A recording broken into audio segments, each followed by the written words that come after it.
Hai semua, selamat datang di channel Baca Saham. Pada video ini, kita akan bahas satu topik dengan judul Saham langka, dividen besar, yield 14%, dan harga naik 271%, hampir 3 kali lipat. Utang rendah, valuasi wajar, dan laba naik hingga 64%. Untuk itu, simak video ini sampai habis ya, agar mendapat pemahaman yang utuh. Ada satu saham kecil yang berada di harga 800-an, tapi bisa membagi dividen hingga 14%. Perusahaan ini bergerak di bidang otomotif dan komponens, dan sudah listing sejak 1990-an. Harga saham sudah naik 271% dalam 5 tahun terakhir. Utang perusahaan juga sangat rendah, di mana rasio DER-nya hanya 9%. Hal menarik lainnya adalah laba perusahaan yang naik hingga 64% dibandingkan tahun sebelumnya. Apakah semua kelebihan tadi bisa dipertimbangkan untuk mengkoleksi saham ini? Sekarang, saya mau bahas laporan keuangan triwulan 3 2021 saham ini. Berhubung laporan keuangan terbarunya sudah terbit, mari kita lihat perkembangan kinerjanya. Oh iya, di akhir video, saya akan memberikan kesimpulan dari analisa yang dilakukan. Untuk itu, nonton sampai selesai ya. Namun seperti biasa, pembahasan ini bersifat edukasi dan bukan rekomendasi. Kamu bisa saja rugi jika beli saham ini. Untuk itu, selalu berhati-hati sebelum membeli saham. Disclaimer on ya. Pertama, aset. Elpin punya aset 299 miliar di tahun 2021. Sedangkan di tahun 2020, asetnya berjumlah 337 miliar, yang artinya aset perusahaan turun 38 miliar atau 11,28% dalam 1 tahun terakhir. Sekarang mari kita analisa lebih jauh. Dari total aset 299 miliar, perusahaan punya investasi entitas asosiasi sebanyak 175 miliar. Artinya, 58,53% aset perusahaan berada dalam bentuk investasi entitas asosiasi. Jika dibanding tahun sebelumnya, pos ini naik 8 miliar atau 4,79%. Selain investasi entitas asosiasi, ada juga kas dan setara kas. Dari total aset 299 miliar, perusahaan punya kas dan setara kas sebanyak 49 miliar. Artinya, 16,39% aset perusahaan berada dalam bentuk kas dan setara kas. Jika dibanding tahun sebelumnya, pos ini turun 48 miliar atau 49,48%. Kedua, liabilitas. Elpin punya liabilitas 24 miliar sampai triwulan 3 2021. Sedangkan di tahun 2020, liabilitasnya berjumlah 27 miliar. Artinya, hutang perusahaan turun 3 miliar atau 11,11% dalam 1 tahun terakhir. Nah, dari total liabilitas 24 miliar, perusahaan punya imbalan pasca kerja sebanyak 12 miliar. Artinya, 50% hutang perusahaan berada dalam bentuk imbalan pasca kerja. Jika dibanding tahun sebelumnya, pos ini naik 1 miliar atau 9,09%. Selain imbalan pasca kerja, ada juga utang pihak ketiga. Dari total liabilitas 24 miliar, perusahaan punya utang pihak ketiga sebanyak 6 miliar. Artinya, 25% total hutang perusahaan berada dalam bentuk utang pihak ketiga. Jika dibanding tahun sebelumnya, pos ini turun 4 miliar atau 40%.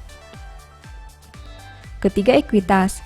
Elpin punya ekuitas 266 miliar sampai triwulan 3 2021. Jika dibanding tahun sebelumnya dengan angka 302 miliar, berarti ekuitas perusahaan turun 36 miliar atau 11,92%. Dari total ekuitas 266 miliar, perusahaan punya saldo laba sebanyak 179 miliar. Artinya, 67,29% ekuitas perusahaan berada dalam bentuk saldo laba. Jika dibanding tahun sebelumnya, pos ini turun 34 miliar atau 15,96%. Keempat, pendapatan. Elpin punya pendapatan 90 miliar sampai triwulan 3 2021. Sedangkan di tahun 2020, pendapatannya berjumlah 71 miliar. Berarti pendapatan perusahaan naik 19 miliar atau 26,76% dalam 1 tahun terakhir. Ketujuh, biaya pokok pendapatan. Elpin punya biaya pokok penjualan sebanyak 68 miliar. Sedangkan di tahun 2020, biayanya berjumlah 55 miliar. Berarti biaya pokok pendapatan naik 13 miliar atau 23,64% dalam 1 tahun terakhir. Keenam, laba. Elpin mampu menghasilkan laba sebanyak 15,02 miliar. Jika dibanding tahun sebelumnya di angka 9,14 miliar, berarti laba perusahaan naik 5,88 miliar atau 64,33% dalam 1 tahun terakhir. Ketujuh, rasio keuangan. Elpin punya ROE 7,51% dengan NPM 16,69%. Sedangkan untuk sisi resiko, saham ini punya DER 9,28%. Rasio keuangan Elpin cukup baik dengan angka ROE dan NPM yang berada di atas rata-rata. Selain itu, DER perusahaan juga sangat rendah, sehingga bisa dikatakan cenderung aman dari sisi resikonya. Kedelapan, valuasi. Saham ini punya PER 17,19 kali dan PBV 1,29 kali. Valuasi Elpin agak tanggung di mana tidak terlalu tinggi, tapi juga tidak bisa dikatakan rendah. Pertanyaannya, apakah menurutmu wajar jika membeli di harga valuasi seperti ini dan mendapat dividen di atas 10%? Setelah melihat pembahasan tadi, ini kesimpulannya. Pertama, penurunan aset karena saldo kas yang berkurang. Kedua, utang usaha yang berkurang menyebabkan penurunan liabilitas. Ketiga, ekuitas turun karena saldo laba yang berkurang. Keempat, laba naik karena pendapatan naik melebihi kenaikan biaya. Kelima, rasio keuangan cukup baik dengan angka profitabilitas di atas rata-rata dan DER yang sangat rendah. Keenam, valuasi perusahaan ini terlihat biasa saja, di mana tidak rendah tapi juga tidak terlalu tinggi. Demikian analisa singkat saham Elpin berdasarkan laporan keuangan triwulan 3 2021. Selalu ingat bahwa pembahasan ini hanya dari sudut pandang pribadi. Tidak ada jaminan pasti profit dan mungkin saja kamu bisa rugi jika beli saham ini. Demikian informasi pada video ini, semoga bisa memberi manfaat kepada kamu semua ya. Oh iya, saya mau menyampaikan bahwa sekarang Baca Saham punya 3 e-book tentang saham yang mungkin saja bisa berguna bagi kamu, yaitu Strategi Nabung Saham, Analysis Report, dan The Stock Market. Berikut perbedaan antara 3 e-book tersebut. E-book Strategi Nabung Saham berfokus pada pembahasan teknik, money management, dan semua hal yang berhubungan dengan nabung saham. Poin intinya bisa dilihat pada tampilan berikut ini.